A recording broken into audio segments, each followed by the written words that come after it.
In recent years, developers have renovated several old public school buildings around Macon in order to create spaces for seniors to live affordably. Now, at last count, there were more than 120 units completed, with more being built. So, 13 investigates, are the properties really serving seniors and making good use of public investment?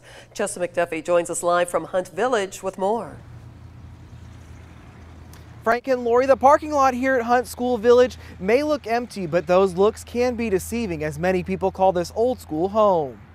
It did look bad. When you rode by Sherman Drive to school, it looked bad. Patricia Graham remembers the eyesore Hunt Elementary School became after it closed in 2003. After it sat vacant for more than a decade, Macon Bib leaders and investors had a new vision for the old schoolhouse.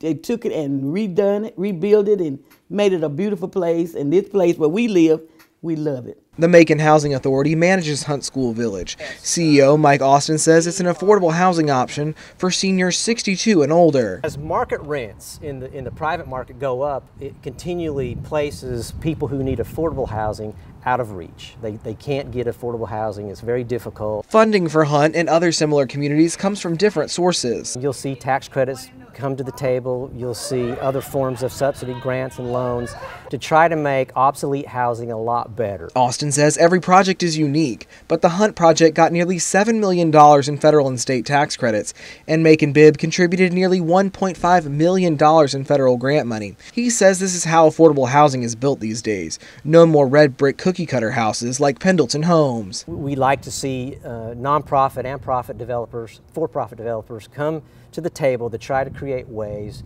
to build new, sustainable, attractive, affordable housing. Rent at Hunt Village starts at $556 for a one-bedroom unit. He says people who live there will pay 30% of their monthly income. Federal Section 8 subsidies pick up the rest.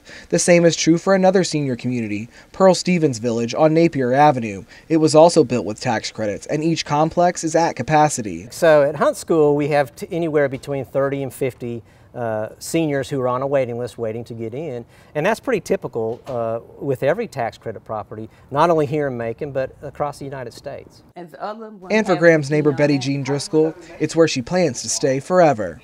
The only way I'm gonna leave out of here is foot first. Foot first means it's a mortuary called Jones Brothers. That's who's gonna take me up out of here. Giving seniors a place to live out their days that's safe and affordable.